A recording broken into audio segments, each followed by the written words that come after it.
Guys എല്ലാവർക്കും സുഖമാണെന്ന് വിശ്വസിക്കുന്നു. അപ്പോൾ എല്ലാവരും എൻ്റെ തമ്നെയിൽ കണ്ടിട്ട് വന്നതായിരിക്കും അല്ലേ. എൻ്റെ പ്രഗ്നൻസി ജേർണി അതുപോലെ തന്നെ ഡെലിവറി എക്സ്പീരിയൻസ്, ഖത്തറിൽ എനിക്കുണ്ടായ എൻ്റെ ഡെലിവറി എക്സ്പീരിയൻസും കൂടെ പറയാനാണ് ഞാൻ ഈ വീഡിയോയിൽ വന്നിരിക്കുന്നത്. ഓക്കെ,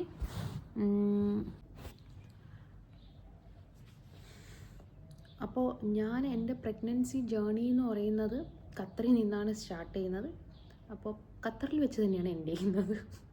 ഓക്കെ, അതായത് ഞാൻ മാർച്ച് 2 ആയപ്പോൾ എൻ്റെ പീരീഡ്സ് ലേറ്റായിട്ടുണ്ട്. അപ്പോൾ എനിക്ക് ഡൗട്ട് തോന്നി. ആ സമയം ഞാൻ നാട്ടിലായിരുന്നു കേട്ടോ, മാർച്ചിലല്ല ഏപ്രിലിൽ ഞാൻ നാട്ടിലായിരുന്നു. അപ്പോൾ നാട്ടിൽ നിന്ന് ഞാൻ ടെസ്റ്റ് ചെയ്തപ്പോൾ പ്രഗ്നൻസി പോസിറ്റീവാണെന്ന് അറിഞ്ഞു. അങ്ങനെ അറിഞ്ഞ ആ ദിവസം തന്നെ ഞാൻ നാട്ടിൽ നിന്ന് എനിക്ക് ഖത്തറിലോട്ട് വരേണ്ടി വന്നു. കാരണം ഞാൻ ഒരാഴ്ചത്തെ ലീവിനാണ് പോയത്. ഞാൻ ആ സമയം ശാന്തിനികേതൻ സ്കൂളിൽ ടീച്ചറായിട്ട് വർക്ക് ചെയ്യുന്നുണ്ടായിരുന്നു. അപ്പോൾ അതൊക്കെ കഴിഞ്ഞ് ഞാൻ ഏപ്രിലെത്തി തിരിച്ച് വർക്കിന് പോയപ്പോൾ എന്താ പറയുക, എനിക്ക് നല്ല ബുദ്ധിമുട്ടുണ്ടായിരുന്നു. കാരണം എൻ്റെ ഫസ്റ്റ് പ്രഗ്നൻസിയാണ്. അപ്പോൾ അതുപോലെ തന്നെ എനിക്ക് ഓൾറെഡി ഗ്യാസ്ട്രിക്കിൻ്റെ ഇഷ്യൂ ഉണ്ടായിരുന്നു. അപ്പോൾ H. പൈലോറി എന്ന് പറയുന്ന ബാക്ടീരിയയൊക്കെ എനിക്ക് ഓൾറെഡി വന്നിട്ടുണ്ടായിരുന്നു. അതൊക്കെ ഞാൻ പിന്നീട് പറയാം കേട്ടോ. ആർക്കെങ്കിലും അറിയണമെന്നുണ്ടെങ്കിൽ പറയും, ഞാൻ വീഡിയോ ചെയ്യാം. അത് ഞാൻ ഇതിൽ ഇൻക്ലൂഡ് ചെയ്യുന്നില്ല കേട്ടോ. അപ്പോൾ ഗ്യാസ്ട്രിക്കിൻ്റെ ഇഷ്യൂ ഒക്കെ ഉള്ളത് കാരണം തന്നെ എനിക്ക് നല്ല ബുദ്ധിമുട്ടായിരുന്നു. എനിക്ക് ആ സമയം പ്രഗ്നൻ്റ് ആണെന്ന് അറിയാം 1.5 മാസമേ ആയിട്ടുള്ളൂ കേട്ടോ. അപ്പോൾ ഞാൻ എന്ത് ചെയ്തെന്ന് വെച്ചാൽ സ്കൂളിൽ വർക്കിന് പോയപ്പോൾ എനിക്ക് പറ്റുന്നില്ല. അങ്ങനെ ഞാൻ എന്ത് ചെയ്തു, ജോലി റിസൈൻ ചെയ്യുകയാണ് ചെയ്തത്. കാരണം എനിക്ക് എൻ്റെ ഹെൽത്താണ് ആ സമയത്ത് എനിക്ക് ഇമ്പോർട്ടൻറ്റ്. അതുകൊണ്ട് ഞാൻ ജോലി റിസൈൻ ചെയ്തിട്ടുണ്ടായിരുന്നു.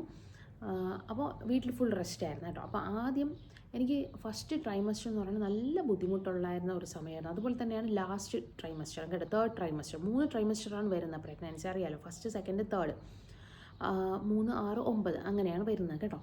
അപ്പോൾ എനിക്ക് നല്ല ബുദ്ധിമുട്ടൊന്നും, ഞാൻ സത്യം പറഞ്ഞാൽ ട്രിപ്പൊക്കെ ഇട്ട് ഇവിടെ ഹോസ്പിറ്റലിൽ അഡ്മിറ്റ് ആയിട്ടുണ്ടായിരുന്നു. അത്രയ്ക്ക് അവസ്ഥയായിരുന്നു കേട്ടോ. അപ്പോൾ ഫുഡ് കഴിക്കാൻ പറ്റില്ല, നല്ല വോമിറ്റിംഗ് സെൻസേഷൻ ഉണ്ടായിരുന്നു, നോഷ്യ ഉണ്ടായിരുന്നു. അപ്പോൾ നല്ല ബുദ്ധിമുട്ടായിരുന്നു. ഞാൻ ഒന്നും കഴിച്ചില്ല. ഞാൻ നല്ലപോലെ വെയിറ്റ് കുറഞ്ഞിട്ടുണ്ടായിരുന്നു. 58 കിലോ ഉണ്ടായിരുന്ന ഞാൻ ഒരു 54 ആ ഒരു റേഞ്ചൊക്കെ പോയിട്ടുണ്ടായിരുന്നു. അപ്പോൾ ആ സമയം ഖത്തറിലായത് കാരണം വീട്ടിൽ നിന്ന് ഫാമിലി ആരും ഇല്ലായിരുന്നു കേട്ടോ. പിന്നെ നല്ലപോലെ എനിക്ക് ഉറക്കം വരുമായിരുന്നു. ഞാൻ ഫുൾ ടൈം ഉറക്കമായിരുന്നു. പിന്നെ ഞാൻ ഏത് ഹോസ്പിറ്റലിൽ കാണിച്ചു എന്ന് വെച്ചാൽ നസീം എന്ന് പറയുന്ന ഹോസ്പിറ്റലിലാണ് ഞാൻ കാണിച്ചത്. അപ്പോൾ ഖത്തറിൽ ഡെലിവറി ചെയ്യാൻ വേണ്ടി ഉദ്ദേശിക്കുന്ന ഒരുപാട് പേര് ഇപ്പോഴും കാണുമല്ലോ, അവർക്ക് ഇൻഫോർമേറ്റീവ് ആയിട്ടുള്ളൊരു വീഡിയോ ആയിരിക്കും കേട്ടോ ഇതെന്ന് പറയുന്നത്. അപ്പോൾ എല്ലാവർക്കും റാൻഡം മീയിലേക്ക് സ്വാഗതം. ഓക്കെ, ഇനി ഞാൻ ബാക്കി പറയാം. അപ്പോൾ ഗൈസ്, അങ്ങനെ ഞാൻ നസീമിൽ ഏത് ഗൈനക്കിനെ കാണിച്ചു എന്ന് വെച്ചാൽ ബിന്ദു എന്ന് പറയുന്നത്, ഡോക്ടർ ബിന്ദു എന്ന് പറയുന്ന ഡോക്ടറിനെയാണ് കാണിച്ചിരുന്നത്. നല്ല ഡോക്ടറാണ് കേട്ടോ. പേഴ്സണലി എനിക്ക് ഭയങ്കര ഇഷ്ടമാണ്. ഇപ്പോഴും ഞാൻ എന്തെങ്കിലും ഉണ്ടെങ്കിൽ ബിന്ദു ഡോക്ടറിനെ കാണാനാണ് പോകുന്നത് ഗൈനക്കിൽ. ഓക്കെ, അപ്പോൾ ഗൈസ്, അപ്പോൾ അവിടെ കാണിച്ചപ്പോൾ ഡോക്ടർ എല്ലാവർക്കും കൊടുക്കുന്ന പോലെ ഫോളിക്, കാൽഷ്യം അങ്ങനത്തെ മെഡിസിൻസ് ഒക്കെ തന്നു. പിന്നെ എങ്ങനെയൊക്കെയോ എൻ്റെ ഫസ്റ്റ് ട്രൈമസ്റ്റർ കടന്നു ഗൈസ്. തള്ളി നീക്കിക്കാൻ ഫുൾ ഉറങ്ങി തീർത്ത്. ഞാൻ ഡോക്ടറിൻ്റെ അടുത്ത് പറയുന്നു, ഡോക്ടർ എനിക്ക് 24 മണിക്കൂർ ഉറക്കം വരുന്നുണ്ട്. ഡോക്ടർ പറയും അതൊക്കെ കോമൺ ആണ്. ഡോക്ടർ ആദ്യം ചിരിക്കുകയാണ് ചെയ്തത് കേട്ടോ, ഞാൻ പറയുന്നത് കേട്ടിട്ട്. സത്യം പറഞ്ഞാൽ 24 മണിക്കൂർ ഞാൻ ഉറക്കമായിരുന്നു.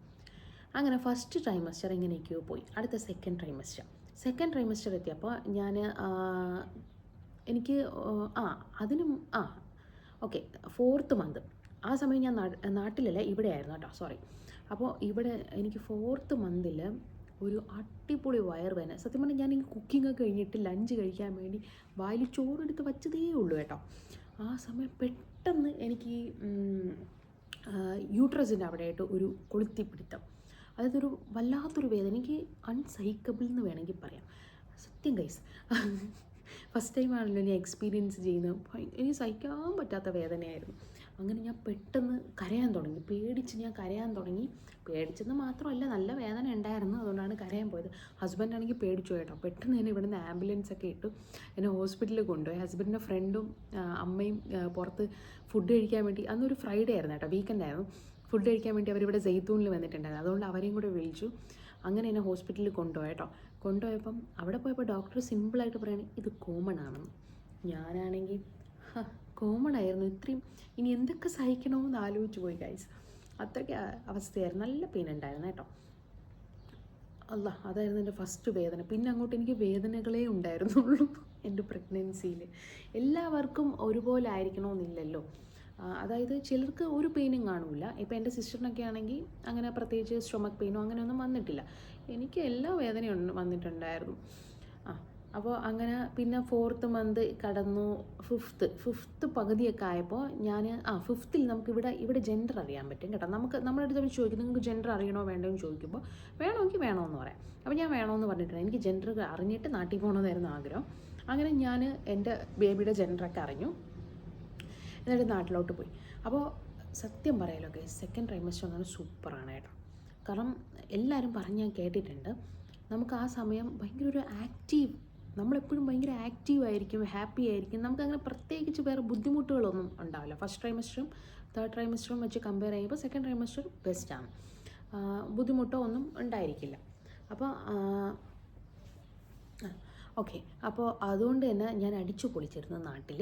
എനിക്കെല്ലാം ചെയ്യാൻ പറ്റുമായിരുന്നു, ഒറ്റയ്ക്ക് ആരെയും ഹെൽപ്പൊന്നും വേണ്ട, അങ്ങനെ. ഓക്കെ. അപ്പോൾ സെക്കൻഡ് ട്രൈമസ്റ്റർ പോയി ഗൈസ്, അടിപൊളി ഫേസ് ആയിരുന്നു. 3rd ട്രൈമസ്റ്റർ എത്തി. ആ സമയം ഞാൻ എന്ത് ചെയ്തു, നാട്ടിൽ നിന്ന് ഇവിടെ ഫ്ലൈറ്റ് കയറി തിരിച്ച് ഖത്തറിലോട്ട് വന്നു. അപ്പോൾ വന്ന സമയത്ത് എൻ്റെ ഇൻലോസിനെയും കൂടെ കൊണ്ടാണ് വന്നത്. കാരണം ആരെങ്കിലും വേണമല്ലോ, നമുക്ക് എന്ത് വരും. എനിക്കാണെങ്കിൽ സത്യം പറഞ്ഞാൽ സെക്കൻഡ് ട്രൈമസ്റ്ററിൽ ഇടയ്ക്കിടയ്ക്ക് ഒരു പെയിൻ വരും കേട്ടോ. ഈ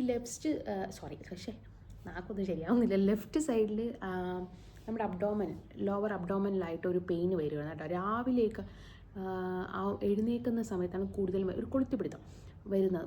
സഹിക്കാൻ പറ്റാത്തൊരു പെയിനാണ് ഗൈസ്. ഒരു മിനിറ്റൊക്കെ ഉണ്ടാവും കേട്ടോ, ചില സമയം ഒരു 30 സെക്കൻഡൊക്കെ. ആ സമയം ഞാൻ ഇവിടെ കിടന്ന് കയറി വിളിക്കും, ആ അവസ്ഥയാണ്. അപ്പോൾ എന്ത് പറയുക, എവിടെ എത്തി, മറന്നും പോയല്ലോ. അപ്പോൾ ഗൈസ് 3rd ട്രൈമസ്റ്റർ എത്തിയിട്ടുണ്ട്. അപ്പോൾ സെക്കൻഡ് ട്രൈമസ്റ്ററിൽ പിന്നെ ഒരു കാര്യം, നല്ലപോലെ ഫുഡ് അടിക്കാം. എനിക്ക് വേറെ ബുദ്ധിമുട്ടൊന്നും ഉണ്ടായിരുന്നില്ല, നല്ലപോലെ തിന്നുമായിരുന്നു. വെയിറ്റ് ഗെയിൻ ഒക്കെ ഉണ്ടായി കേട്ടോ. കുട്ടിക്കും ആവശ്യത്തിനുള്ള വെയിറ്റും ഒക്കെ ഉണ്ടായിരുന്നു. സ്കാനൊക്കെ ചെയ്ത് നോക്കിയപ്പോൾ പിന്നെ ഷുഗർ അങ്ങനത്തെ കാര്യങ്ങളൊന്നും ഇല്ലായിരുന്നു കേട്ടോ, ഡയബറ്റീസ് ഒന്നും ഇല്ലായിരുന്നു. 3rd ട്രൈമസ്റ്ററിൽ നമ്മൾ ഫ്ലൈറ്റ് കയറി എന്ന് പറഞ്ഞല്ലോ. അങ്ങനെ ഇവിടെ എത്തുമ്പോഴും എനിക്ക് ഇടയ്ക്കിടയ്ക്ക് ഈ ഒരു കൊളുത്തിപ്പിടുത്തം ഉണ്ടായിരുന്നു. ഓക്കെ, ഇൻലോസ് ഒക്കെ ഉണ്ടായിരുന്നുകൊണ്ട് കുഴപ്പമില്ല. പിന്നെ നല്ല ബുദ്ധിമുട്ടാണ്, നമുക്ക് വയറ് വരുന്ന സമയമാണ് അല്ലേ 3rd ട്രൈമസ്റ്റർ എന്ന് പറയുന്നത്. അപ്പോൾ എനിക്ക് നടക്കാനൊക്കെ നല്ല ബുദ്ധിമുട്ടുണ്ടായിരുന്നു. കുറച്ച് നേരം നിൽക്കുമ്പോൾ തന്നെ വയറ് കിഴയ്ക്കുന്ന പോലൊരു ഫീൽ. അപ്പോൾ കുക്കിങ്ങിനൊക്കെ ഇവിടെ ആളെ വെച്ചിരുന്നു കേട്ടോ. കാരണം കുക്കിംഗ് ചെയ്യാനൊക്കെ ബുദ്ധിമുട്ടുണ്ടായിരുന്നു. ഇൻലോസ് കുറച്ച് ഏജ്ഡ് ആയത് കാരണം അവർക്കും പറ്റില്ല, അങ്ങനെ.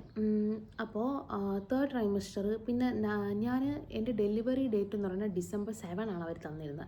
അപ്പോൾ നവംബർ ആകുമ്പോൾ എൻ്റെ പാരൻസിനെ ഇങ്ങോട്ട് കൊണ്ടുവരാനാണ് പ്ലാൻ ചെയ്യുന്നത്. അപ്പോൾ November 18 ആയപ്പോൾ എൻ്റെ പാരൻസ് ഇങ്ങോട്ട് വന്നിരുന്നു, പാപ്പായും ഉമ്മായും. അതുപോലെ തന്നെ എന്നെ നോക്കാൻ വേണ്ടി, ഡെലിവറി കഴിഞ്ഞ് നോക്കാൻ വേണ്ടിയിട്ട് ഒരു മാമിയും കൂടെ കൊണ്ടുവന്നിട്ടുണ്ടായിരുന്നു. അപ്പോൾ അവർ November 18 ആയപ്പം വന്നു.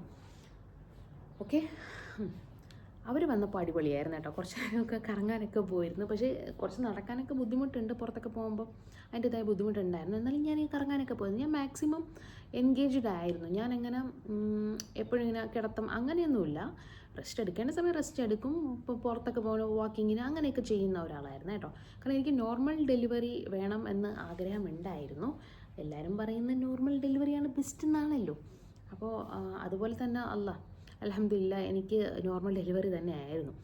പിന്നെ ഒരു കാര്യം, ഇവിടെ ഖത്തറിൽ അവർ നോർമൽ ഡെലിവറിയെ നോക്കത്തുള്ളൂ, പെട്ടെന്നൊന്നും അങ്ങനെ സെക്ഷൻ ഒന്നും ചെയ്യില്ല. അതുപോലെ തന്നെ ഇവിടെ ഡെലിവറി എന്ന് പറയുന്നത് ഗവൺമെൻറ് ഹോസ്പിറ്റലിലുള്ളൂ കേട്ടോ.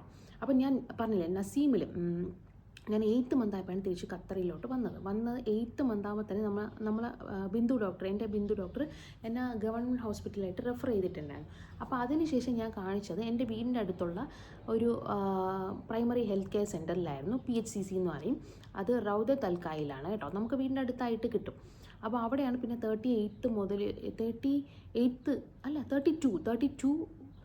32 വീക്ക് മുതൽ ഞാൻ കാണിച്ചുകൊണ്ടിരുന്നത്. സ്കാനും കാര്യങ്ങളൊക്കെ അവിടെ നിന്നാണ് കേട്ടോ, മെഡിസിനൊക്കെ അവിടെ നിന്ന് തരും.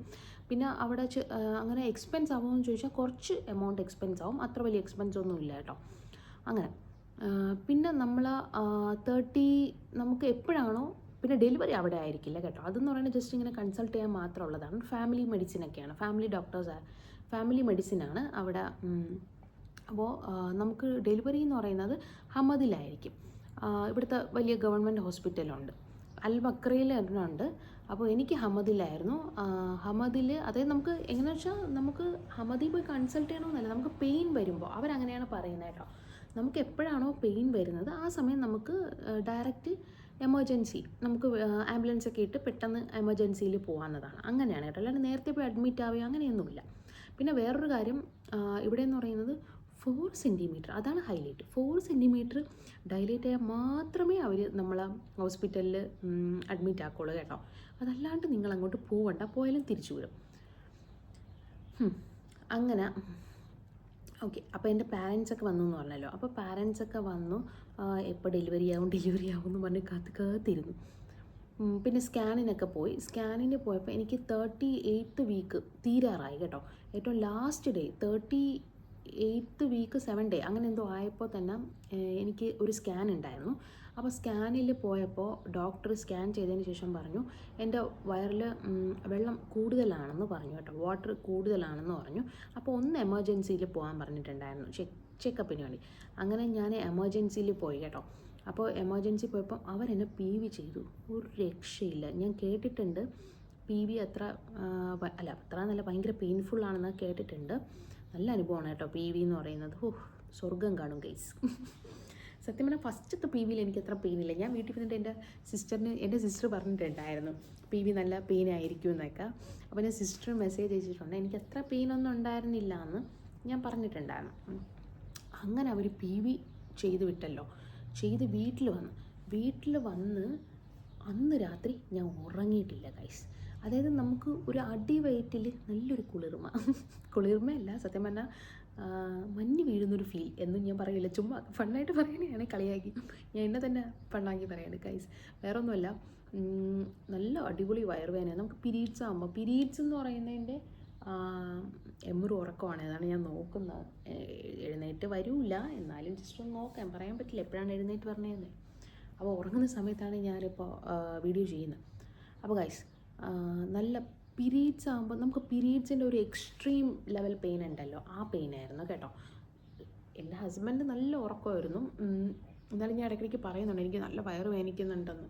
അന്ന് രാവിലെ വരെയും നല്ല അടിവയറ് വേദനയായിരുന്നു കേട്ടോ, നല്ല വേദന ഉണ്ടായിരുന്നു. അങ്ങനെ രാവിലെ എഴുന്നേറ്റ് ഉമ്മാടത്തൊക്കെ പറഞ്ഞു എനിക്ക് നല്ല വേദന ഉണ്ടെന്നൊക്കെ ഞാൻ പറഞ്ഞിട്ടുണ്ടായിരുന്നു. പിന്നെ വേറൊരു കാര്യം, അതിനൊക്കെ മുന്നേ തന്നെ എനിക്കൊരു ഒരാഴ്ച മുന്നേ മ്യൂക്കസ് പ്ലഗൊക്കെ പോയിട്ടുണ്ടായിരുന്നു കേട്ടോ. അപ്പോൾ എനിക്ക് ഓൾറെഡി സിംറ്റംസ് ഒക്കെ വന്നു തുടങ്ങി. പിന്നെ എനിക്ക് ആദ്യം മുതലേ നല്ല സിംറ്റംസ് ഒക്കെ ഉണ്ടായിരുന്നു. നോർമൽ ഡെലിവറിയുടെ എല്ലാ സിംറ്റംസും ഉണ്ടായിരുന്നു കേട്ടോ. നമുക്ക് പറയാൻ പറ്റില്ല, എനിക്കെല്ലാം ഉണ്ടായിരുന്നു, ചിലർക്ക് കാണില്ല. അപ്പോൾ മ്യൂക്കസ് പ്ലഗൊക്കെ പോയിട്ടുണ്ടായിരുന്നു. അപ്പോൾ സമയമായി എന്നുള്ളത് എൻ്റെ മനസ്സ് പറഞ്ഞുകൊണ്ടിരിക്കുകയായിരുന്നു. പിന്നെ എനിക്കാണെങ്കിൽ എങ്ങനെയെങ്കിലും ഡെലിവറി ചെയ്താൽ മതി എന്നായിരുന്നു. കാരണം ഈ എംബ്രോ ആണെങ്കിൽ ഭയങ്കര തുടിയാണ് ഗൈസ്, വയറിൽ കിടന്ന് ഭയങ്കര ചവിട്ടായിരുന്നു. എന്നെ ചവിട്ടി ഒരു വഴിയാക്കി ഗൈസ്. രാത്രി ഒന്നും കിടക്കാൻ പോലും പറ്റില്ല, തിരിഞ്ഞും അങ്ങോട്ടും ഇങ്ങോട്ടും തിരിയാനൊന്നും പറ്റില്ല. ലെഫ്റ്റ് സൈഡിൽ തിരിയുമ്പോൾ അവ അപ്പം വന്ന് നിന്ന് ചവിട്ടാൻ തുടങ്ങും. അവൻ ഞാൻ ലെഫ്റ്റ് സൈഡിൽ തിരിഞ്ഞ് കിടക്കണതേ ഇഷ്ടമില്ലായിരുന്നു, ഞാൻ ഫുൾ റൈറ്റ് സൈഡായിരുന്നു. Okay guys. അപ്പം ഞാൻ രാവിലെ മഴ പറഞ്ഞ് എനിക്ക് വയറുവേദന, രാത്രി ഫുള്ള് വയറുവേദനയൊക്കെ ഉണ്ടായിരുന്നു. പിന്നെ എനിക്ക് രാവിലെ ആയപ്പം ഒരു 5 മിനിറ്റ് ആകുമ്പോൾ ഒരു പെയിൻ വന്നിട്ട് പോകുന്നുണ്ട്. അപ്പോൾ എൻ്റെ ഉമ്മ പറഞ്ഞു തന്നത് നമുക്ക് ഡെലിവറി പെയിൻ എന്ന് പറയുന്നത് വയറിൽ പെയിൻ കാണും, അതുപോലെ തന്നെ ബാക്കിൽ ലോവർ ബാക്കിലായിട്ട് ഇടുപ്പിൻ്റെ ആ സൈഡിലൊക്കെ പെയിൻ ഉണ്ടാവുമെന്നാണ് പറഞ്ഞത്. പക്ഷേ എനിക്ക് ഇടുപ്പിൽ അങ്ങനെ പെയിനൊന്നുമില്ല, വയറിൽ മാത്രം ഒരു പെയിൻ വന്നിട്ട് പോകുന്നു 5 മിനിറ്റ് ആകുമ്പോൾ. പിന്നെ അന്ന് ഫുൾ ഡേ എനിക്ക് നല്ല ഇതുപോലെ പെയിൻ വന്നിട്ടുണ്ട്. അപ്പോൾ രാവിലെ ആയപ്പോൾ എനിക്ക് സഹിക്കാൻ പറ്റുന്നില്ല.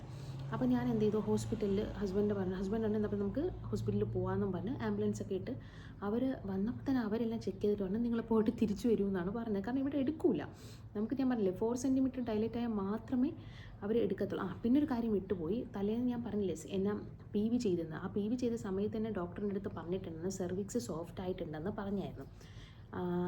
ഡെലിവറി നമുക്ക് 1-2 ദിവസത്തിനുള്ളിൽ എക്സ്പെക്റ്റ് ചെയ്യാമെന്ന് എൻ്റെ അടുത്ത് പറഞ്ഞിരുന്നു കേട്ടോ. അടുത്ത ദിവസം തന്നെ എക്സ്പെക്റ്റ് ചെയ്യുമെന്നുള്ളത് ഞാൻ വിചാരിച്ചില്ല. അപ്പോൾ ഗൈസ് അങ്ങനെ അവരെൻ്റെ പറഞ്ഞു നിങ്ങൾ പൊടി തിരിച്ച് വരേണ്ടി വരും, അവർ അഡ്മിറ്റ് ആക്കില്ല എന്ന് തന്നെ പറഞ്ഞു. എന്തായാലും എനിക്ക് നല്ല പെയിൻ ഉണ്ട്, അപ്പം ഞങ്ങൾ പോകാമെന്ന് വിചാരിച്ചു. അങ്ങനെ പോയപ്പോൾ ഡോക്ടർ എന്നെ PV ചെയ്തു. അതൊരു രക്ഷയില്ലാത്ത PV ആയിരുന്നു. അതായിരുന്നു എനിക്ക് സഹിക്കാൻ പറ്റാത്ത PV കേട്ടോ. അപ്പോൾ എനിക്ക് മനസ്സിലായി എല്ലാവരും പറഞ്ഞാൽ കറക്റ്റാണ്, നമ്മൾ സ്വർഗം കാണുമെന്നുള്ളത് എനിക്ക് മനസ്സിലായി ഗൈസ്. അപ്പോൾ ഞാനും ഒരു സ്വർഗം കണ്ടിട്ട് വന്നു. നല്ല അടിപൊളി പെയിനായിരുന്നു. PV ജീവൻ പോയി ഗൈസ്. അപ്പോൾ PV ചെയ്തിട്ട് അവർ പറഞ്ഞു 1 സെൻറ്റിമീറ്റർ ഡൈലേറ്റ് ആയിട്ടുണ്ടത്. അപ്പം നമ്മുടെ നാട്ടിലൊക്കെ ആണെങ്കിൽ പെട്ടെന്ന് തന്നെ അങ്ങ് അഡ്മിറ്റ് ആവാൻ പറയും. പക്ഷേ ഇവിടെ അങ്ങനെയല്ല, അവരെന്നെ തിരിച്ച് പറഞ്ഞു വിട്ട് ഗൈസ്. ഇവിടെ എക്സ്പീരിയൻസ് ചെയ്തവർക്ക് മനസ്സിലാവും. അവിടെ അങ്ങനെയാണ്, നമ്മൾ പെയിനായിട്ടൊക്കെ പോകുമ്പോൾ അവർ തിരിച്ച് പറഞ്ഞു വിടും. അവർ പറഞ്ഞു 1 സെൻറ്റിമീറ്റർ ആയിട്ടുള്ളൂ, 4 സെൻറ്റിമീറ്റർ ആകുമ്പോഴേ നമ്മൾ ഇവിടെ അഡ്മിറ്റ് ആക്കുള്ളൂ എന്ന് പറഞ്ഞു. അങ്ങനെ ഞാൻ പെയിനും കൊണ്ട് തിരിച്ച് വീട്ടിലോട്ട് വന്നു. വീട്ടിൽ വന്നപ്പോൾ പിന്നെ എനിക്ക് 5 മിനിറ്റ് എന്നുള്ളത് ഒരു 15 മിനിറ്റ് അങ്ങനെ ഗ്യാപ്പൊക്കെ കൂടാൻ തുടങ്ങി കേട്ടോ.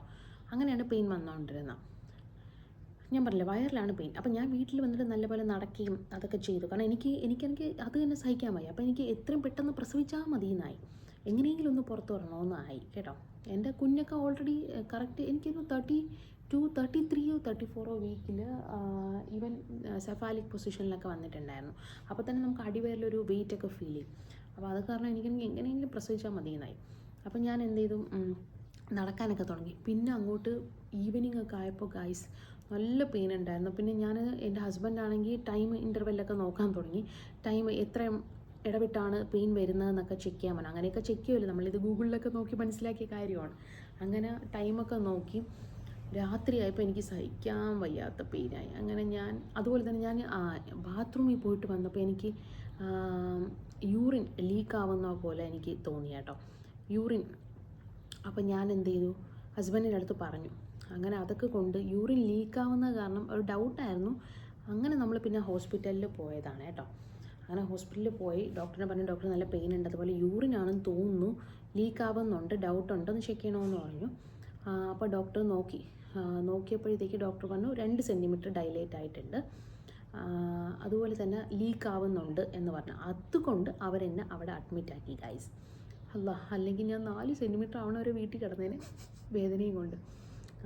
അപ്പോൾ ഗൈസ് ഞാനാണെങ്കിൽ രക്ഷപ്പെട്ടു. അവർ പറഞ്ഞ് നമുക്ക് ലേബർ റൂമിലോട്ട് മാറ്റാം, അല്ല ലേബർ റൂമിലല്ല, നമുക്കിവിടെ അഡ്മിറ്റ് ആവാം എന്ന് പറഞ്ഞു കേട്ടോ. അപ്പോൾ തന്നെ എൻ്റെ മനസ്സിൽ ലഡ്ഡു പൊട്ടി. ഞാനാണെങ്കിൽ എങ്ങനെയും പ്രസവിക്കുമല്ലോ എന്നും പറഞ്ഞിരുന്നു.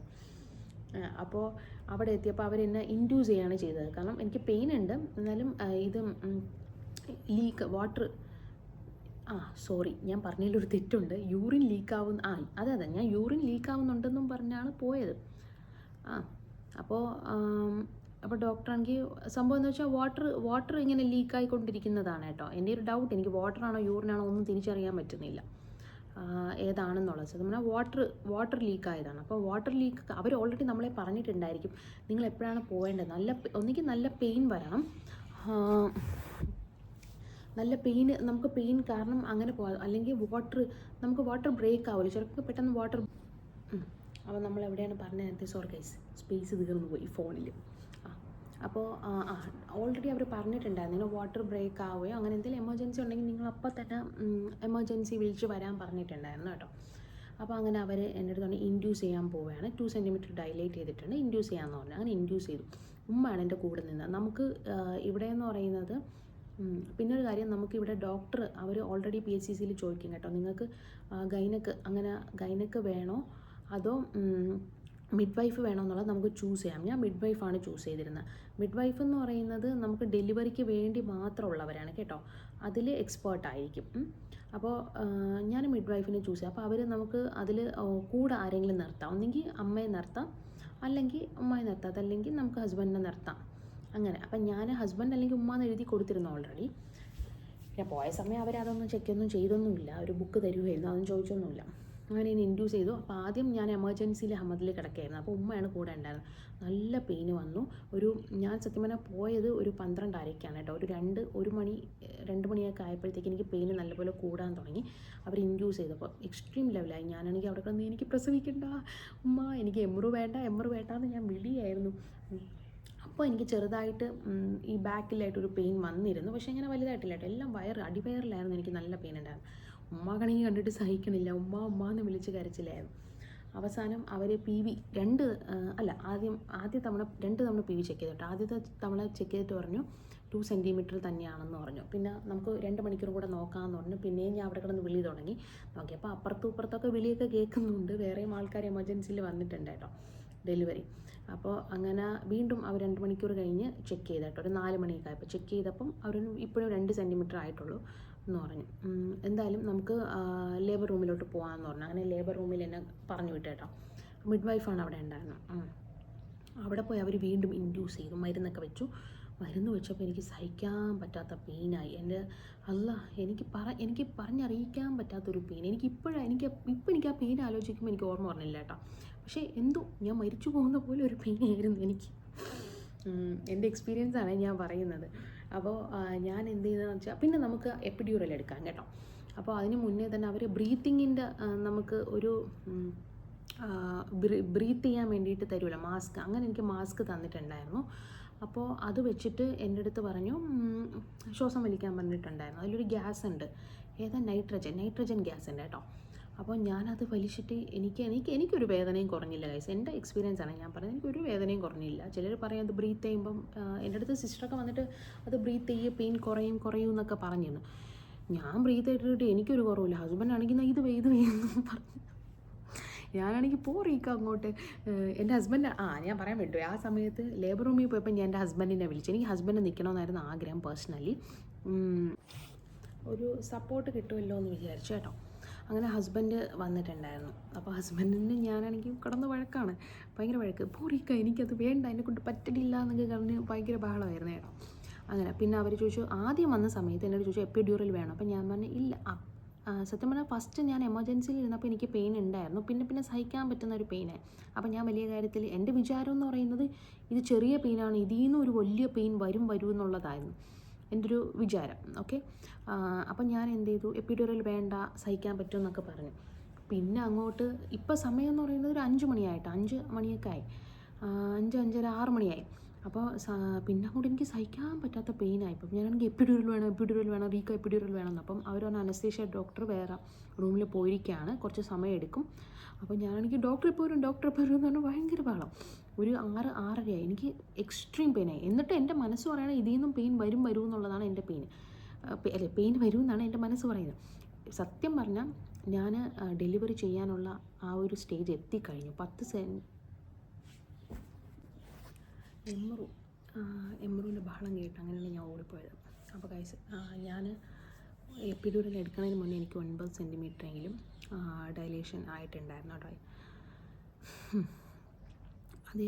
അതെങ്ങനെ മനസ്സിലായെന്ന് വെച്ചാൽ, ഞാൻ സത്യം പറഞ്ഞാൽ 6 മണി, എനിക്കൊരു 1-1.5 മണിക്കൂറായിരുന്നു എനിക്ക് എക്സ്ട്രീം പെയിൻ ഉണ്ടായിരുന്നത്, ഡെലിവറി പെയിൻ ഉണ്ടായിരുന്നത് എക്സ്ട്രീം ലെവലിൽ. അതായത് ഞാൻ ആ സമയം ഡെലിവറി ചെയ്യേണ്ടതാണ്.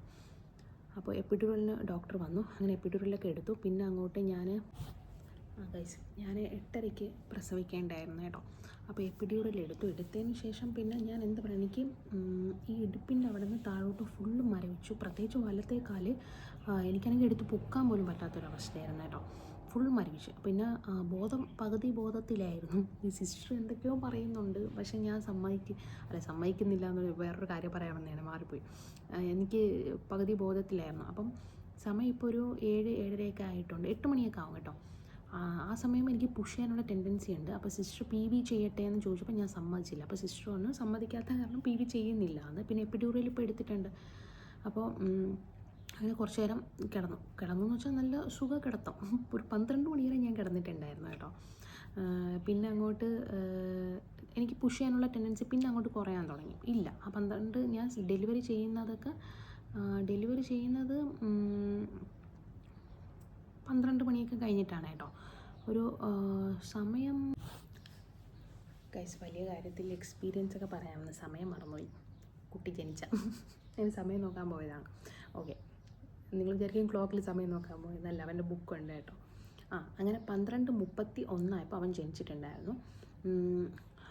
അപ്പോഴത്തേക്കും ഡോക്ടർ ഞാൻ പറഞ്ഞില്ല PV ചെയ്യാൻ വേണ്ടി ഞാൻ സമ്മതിച്ചില്ല എന്ന്. പിന്നെ ഞാൻ അങ്ങോട്ട് ബോധമില്ലാതെ ഉറക്കമെന്ന് വെച്ചാൽ ഒരു ഉന്മാദാവസ്ഥയിലായിരുന്നു. ബോധം പകുതി കണ്ടില്ല എന്നുള്ള രീതിയിൽ കിറങ്ങിക്കിടക്കായിരുന്നു. പിന്നെ പ്രൊലോങ്ഡ് ആയിപ്പോയി എൻ്റെ ലേബർ എന്ന് പറയുന്നത്. സമയം ലേറ്റായി. അങ്ങനെ അവിടെ നിന്ന് മിഡ് വൈഫ് എൻ്റെ അടുത്ത് പുഷ് ചെയ്യാനൊക്കെ പറഞ്ഞു തുടങ്ങിയപ്പം ഞാൻ പുഷ് ചെയ്തിട്ട് പറ്റുന്നില്ല. എനിക്ക് പുഷ് ചെയ്യാനും അറിഞ്ഞൂടാ, ഫസ്റ്റ് ടൈം അല്ലേ. പിന്നെ അങ്ങോട്ട് ഒരു 12 മണിയൊക്കെ കഴിഞ്ഞപ്പം ഒരുപാട് പേര്, എനിക്കറിഞ്ഞൂടാ ഗൈസ്, ഒരു 5-10 ഡോക്ടറാ മിഡ് വൈഫ് എല്ലാവരും ഉണ്ടായിരുന്നു കേട്ടോ. മലയാളി, പിന്നെ ഡെലിവറിയൊക്കെ എടുത്ത വേറെ ജോർദനോ വേറെ ഏതോ കൺട്രി ഡോക്ടറായിരുന്നു, മെയിൽ ഡോക്ടറായിരുന്നു കേട്ടോ. അപ്പോഴേ ഇവരൊക്കെ കൂടെ വന്നിട്ടുണ്ടായിരുന്നു. അപ്പോൾ ഡെലിവറി സമയത്ത് ഞാൻ പറഞ്ഞില്ല 10-15 ഡോക്ടർമാരുണ്ടായിരുന്നു. അപ്പോൾ വേറെ കൺട്രി ഡോക്ടേഴ്സാണ് കേട്ടോ, എല്ലാവരും കൂടി ഇടിച്ച് കയറി വരാണ്. കാരണം എന്ന് വെച്ചാൽ എന്നെ പുഷ് ചെയ്യാൻ പറഞ്ഞിട്ട് ഞാൻ പുഷ് ചെയ്തിട്ട് കുട്ടി വരുന്നില്ല, പ്രൊലോങ്ഡ് ആയിപ്പോയി ലേബറും. അങ്ങനെ പെട്ടെന്ന് മെയിൻ ഡോക്ടർ വന്നിട്ടുണ്ടായിരുന്നു. മെയിൻ ഡോക്ടർ വന്നു, പിന്നെ എനിക്ക് പുഷ് ചെയ്യാൻ അറിഞ്ഞൂടാന്ന് പറഞ്ഞില്ലേ, അവരെനിക്ക് ഇങ്ങനെ പുഷ് ചെയ്യുന്നൊക്കെ പറഞ്ഞു തന്നു. അങ്ങനെ ഞാൻ പുഷ് ചെയ്യാൻ ശ്രമിച്ചിട്ട് കുഞ്ഞിൻ്റെ ഹെഡ് ഇറങ്ങി വരുന്നുണ്ടായിരുന്നു. ഹെഡ് കാണാം, പക്ഷേ ഹെഡ് വരുന്നില്ല. സത്യം പറഞ്ഞാൽ ഞാൻ എപ്പിഡ്യൂറൽ എടുത്തില്ലെങ്കിൽ ആ സമയം ഞാൻ പ്രസവിച്ചത്. എനിക്ക് നല്ല ടെൻഡൻസിയും കാര്യങ്ങളുണ്ടായിരുന്നു. നമ്മൾ എപ്പിഡ്യൂറൽ എടുത്തു കഴിയുമ്പോൾ നമുക്ക് ഒരു മരവിപ്പാണ്, നമുക്ക് കോൺട്രാക്ഷൻ ഒന്നും അറിയാൻ പറ്റില്ല, അവിടെ പുഷ് ചെയ്യാൻ തോന്നൂല. അപ്പോൾ ഡോക്ടർമാരിങ്ങനെ മോണിറ്റർ ചെയ്തിട്ട് അവർ നോക്കിയിട്ടാണ് പറയുന്നത് പുഷ് ചെയ്യ് കോൺട്രാക്ഷൻ വരുന്നുണ്ട്, പുഷ് ചെയ്യുന്ന പറയുമ്പോഴാണ് നമ്മൾ പുഷ് ചെയ്യുന്നത്. അങ്ങനെ എങ്ങനെയൊക്കെയോ പുഷ് ചെയ്തു ഗൈസ്. പിന്നെ വാക്യൂം ഇട്ടാണ് എടുക്കേണ്ടി വന്ന തല. ഡോക്ടർ വാക്യൂമും കൂടെ വെച്ചിട്ട് എൻ്റെ അടുത്ത് പുഷ് ചെയ്യാൻ പറഞ്ഞു. അങ്ങനെ പുഷ് ചെയ്ത് ബേബി എടുത്തു. അപ്പോൾ എന്താ പറയാൻ, വയറിൽ നിന്ന് എന്തോ ഒരു സംഭവം പോയതുപോലെ വല്ലാത്തൊരു ഫീല്. ഞാനങ്ങ് ടയേർഡായിപ്പോയി. നമ്മളങ്ങ് ടയേർഡായിപ്പോവും. നമ്മൾ ഫുഡൊന്നും ആ സമയം കഴിച്ചിട്ടുണ്ടായിരിക്കില്ലല്ലോ. ആകെ തരുന്നത് KDD എന്ന് പറയുന്ന ഒരു കമ്പനിയുടെ ഒരു ആപ്പിൾ ജ്യൂസ് ഉണ്ട്, അത് മാത്രമാണ് തരുന്നത്. അത് ഞാൻ ഒരു 5-6 വാങ്ങിച്ചു. കാരണം നമുക്ക് ത്രോട്ടൊക്കെ ആണെങ്കിൽ ഡ്രൈ ആയിപ്പോവും ആ സമയത്ത്, കരയൊക്കെ കൂടെ ചെയ്യുമല്ലോ പെയിൻ കാരണം. അങ്ങനെ ബേബി വന്നു, ഞാൻ ഹാപ്പിയായി, എൻ്റെ കണ്ണൊക്കെ നിറഞ്ഞു, ഹസ്ബൻഡിൻ്റെ കണ്ണൊക്കെ നിറഞ്ഞു. അവനെ പുറത്തെടുത്തിട്ട് പെട്ടെന്ന് പിന്നെ ചടപടയെന്ന് എന്തൊക്കെയോ ബഹളമായിരുന്നു കേട്ടോ. എന്തെന്ന് വെച്ചാൽ കുഞ്ഞ് വെള്ളം കുടിച്ചിട്ടുണ്ടായിരുന്നു, സമയമായില്ലേ, ലേറ്റായല്ലോ, പ്രൊലോങ്ഡ് ആയിരുന്നു, ഞാൻ പറഞ്ഞ ലേബർ. അപ്പോൾ അവൻ്റെ ചെസ്റ്റ് പൊങ്ങിയിരിപ്പുണ്ടായിരുന്നു. അങ്ങനെ പെട്ടെന്ന് തന്നെ അവൻ NICU കൊണ്ടുപോയി. അങ്ങനെ 2 ദിവസം അവൻ NICUലായിരുന്നു, ഞാൻ കണ്ടില്ല. NICUലാണ് ഞാൻ പോയി കണ്ടത് അവനെ. കണ്ടപ്പോൾ എനിക്ക് എന്തോ ഇപ്പോഴും പറയുമ്പോൾ ഒരു വിഷമം വരുന്നുണ്ട്. കാരണം എന്താ വെച്ചാൽ സഹിക്കാൻ പറ്റാത്ത, എൻ്റെ അടുത്തുനിന്ന് മാറ്റി, കുഞ്ഞല്ലേ, അവൻ ജനിച്ചല്ലേ ഉള്ളൂ, ബേബിയല്ലേ, അവൻ എന്താ പറയുക, അവൻ NICUയിൽ കിടത്തും. ഇപ്പോൾ തന്നെ എൻ്റെ കണ്ണ് നിറയുന്നുണ്ട്. അപ്പോൾ ഗൈസ് NICUയിൽ കിടത്തുമ്പോൾ നമുക്ക് നമ്മൾ പ്രസവിച്ചല്ലേ ഉമ്മയാകുമ്പോൾ നമുക്കൊരു വിഷമം കാണില്ലേ, അങ്ങനെ. പിന്നെ അവർക്ക് ന്യൂമോണിയൊക്കെ ഉണ്ടോ എന്നൊക്കെ ഡൗട്ടായിരുന്നു കേട്ടോ. അങ്ങനെ എന്നെ റൂമിൽ കൊണ്ടുവന്നു. വേറെ എക്സ്പെൻസും, പിന്നെ ഡെലിവറിക്ക് ഇവിടെ വേറെ എക്സ്പെൻസും കാര്യങ്ങളൊന്നുമില്ല ആ ഹോസ്പിറ്റലിൽ. ഒന്നുമില്ലെന്നല്ല, ഉണ്ട്. റൂമിന് നമ്മുടെ നാട്ടിൽ ഇന്ത്യൻ മണി 2000 രൂപ കേട്ടോ, 100 റിയാൽ എന്തോ ആണെന്ന് തോന്നുന്നത്. എനിക്ക് ആകെ ആ ഹോസ്പിറ്റലിൽ ചിലവായത് 100 റിയാലായിരുന്നു. നാട്ടിൽ ഒരു 2000 ഒക്കെ വരും കേട്ടോ, അത് റൂമിനാണ്. അപ്പോൾ ഫുഡ് നമുക്കൊരു ബൈസ്റ്റാൻഡറിനെ നിർത്താം. ഫുഡ് എന്ന് പറഞ്ഞാൽ എനിക്കും അവർക്കും ബൈസ്റ്റാൻഡറിനും ഒക്കെ ഫുഡ് ഉണ്ടായിരുന്നു കേട്ടോ. അടിപൊളി ഫുഡൊക്കെയാണ്. എന്താണ് പറയുക, ഒരു ലക്ഷറി ഫീലാണ് ആ ഹോസ്പിറ്റൽ എന്ന് പറയുന്നത്. നമ്മളൊരു 5 സ്റ്റാർ ഹോട്ടലിൽ പോയി ഹോസ്പിറ്റലിൻ്റെ അകമൊക്കെ ഇൻറ്റീരിയർക്ക് അങ്ങനെയാണ്, 5 സ്റ്റാർ ഹോട്ടലിൽ പോയി താമസിച്ച പോലെയാണ് കേട്ടോ. എനിക്ക് അങ്ങനെയായിരുന്നു ഫീല്. അപ്പോൾ എൻ്റെ കൂടെ എൻ്റെ ഉമ്മയാണ് ബൈസ്റ്റാൻഡറായിട്ടുണ്ടായിരുന്നു. പിന്നെ ഡെലിവറി കഴിഞ്ഞ് റൂമിലോട്ട് മാറ്റി. ഒരു ദിവസം ഞാൻ അവിടെ ഉണ്ടായിരുന്നുള്ളൂ. ഒരു ദിവസം എന്ന് പറഞ്ഞാൽ അന്ന് ഡെലിവറി കഴിഞ്ഞ് എന്നെ ഒരു 3 മണി 4 മണിയായപ്പോൾ റൂമിലോട്ട് കൊണ്ടുവന്നു. അടുത്ത ദിവസം ഞാനൊരു ഉച്ചയായപ്പം തന്നെ ഞാൻ പോയിട്ടുണ്ടായിരുന്നു, അവിടെ നിന്ന് ചെക്കൗട്ടായി പോയിട്ടുണ്ടായിരുന്നു. അപ്പോൾ ബേബി എൻ്റെ അടുത്ത് ഇല്ല കേട്ടോ. അവന് ന്യൂമോണിയൊക്കെ ഉണ്ടോ ഇല്ലയോ, അതുപോലെ തന്നെ ലങ്സൊക്കെ അവർ ക്ലിയർ ആക്കിയിട്ടേ തരുള്ളൂ. ലങ്സിലാണ് വെള്ളം കയറിയത് കേട്ടോ. ഞാൻ ചെസ്റ്റ് എന്ന് പറഞ്ഞാൽ ലങ്സിലാണ് വെള്ളം കയറിയത് കേട്ടോ. അപ്പോൾ അതൊക്കെ ക്ലിയർ ആക്കിയിട്ടേ തരുള്ളൂ. അപ്പം ഞങ്ങളങ്ങനെ ചെക്കൗട്ടായി പോയി കേട്ടോ. അടിപൊളി, ഒരു ദിവസം നല്ല സൂപ്പറായിരുന്നു. പക്ഷേ ബേബി ഇല്ലാത്തതിൻ്റെ ഒരു വിഷമം എനിക്കുണ്ടായിരുന്നു. അവന് ഫീഡ് ചെയ്യാൻ പറ്റൂലല്ലോ. അവന് മിൽക്ക് കൊടുത്തത് അവർ ഫോർമുല എന്നെ വിളിച്ച് ചോദിക്കും, സിസ്റ്റർ വിളിച്ച് ചോദിച്ചിട്ടുണ്ടായിരുന്നു, ഇത് ഫോർമുല കൊടുക്കട്ടെ എന്ന്. ഞാൻ പറഞ്ഞാൽ കൊടുക്കാൻ വേണ്ടിയിട്ട്. ആ സമയത്ത് എനിക്ക് മിൽക്ക് വന്നിട്ടില്ലായിരുന്നു. അങ്ങനെ പിന്നെ നമ്മൾ അങ്ങനെ ഒരു ദിവസം പിന്നെ വീട്ടിൽ വന്നു ഒരു രാത്രി. അപ്പോഴും ബേബിയില്ല, മനസ്സ് ഫുള്ളും ബേബി അവിടെ ഒറ്റയ്ക്ക് കിടക്കുകയല്ലേ, അവൻ ആരും ഇല്ലല്ലോ. ഒരു സിസ്റ്റർ ഉണ്ടായിരുന്നു കേട്ടോ, ഫിലിപ്പിനോ സിസ്റ്ററാണ്. ആ സിസ്റ്ററാണ് നോക്കിയത്, നല്ലപോലെ നോക്കിയിട്ടുണ്ടായിരുന്നു. അവരങ്ങനെയാണല്ലോ ബേബീസിനെ നോക്കുന്നത്. പിന്നെ അടുത്ത ദിവസം രാവിലെ ഒരു 11 മണിയൊക്കെ ആയപ്പം അവർ പോകാൻ പറഞ്ഞിരുന്നു. അങ്ങനെ പോയി എൻ്റെ എമറോനെ തിരിച്ച് വീട്ടിലോട്ട് കൊണ്ടുവന്നു. അങ്ങനെ നമ്മൾ ഹാപ്പിയായി.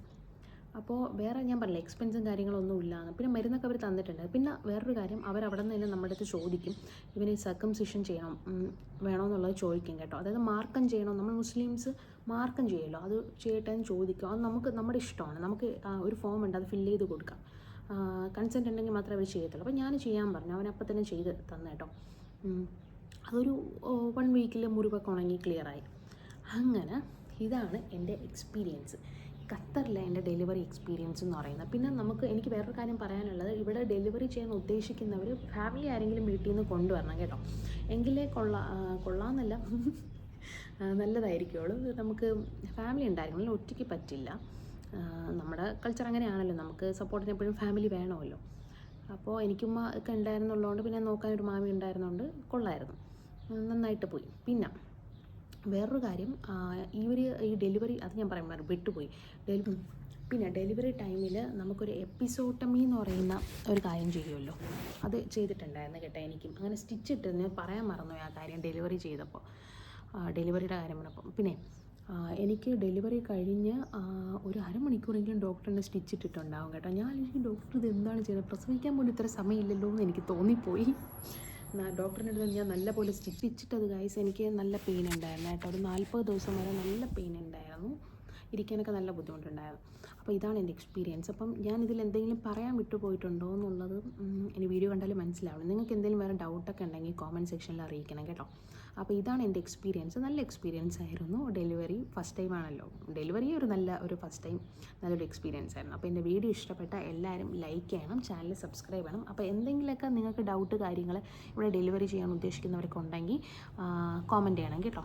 അപ്പോൾ ഇന്നത്തെ വീഡിയോ അത്രയേ ഉള്ളൂ. ഇഷ്ടപ്പെട്ടാൽ ലൈക്ക് ചെയ്യുക, ചാനൽ സബ്സ്ക്രൈബ് ചെയ്യുക. ഇതുപോലെ ഇനിയുള്ള ഖത്തറിലെ വിശേഷമൊക്കെ അറിയണമെങ്കിൽ നിങ്ങൾ എൻ്റെ എൻ്റെ ചാനൽ സബ്സ്ക്രൈബ് ചെയ്തിരിക്കണം കേട്ടോ.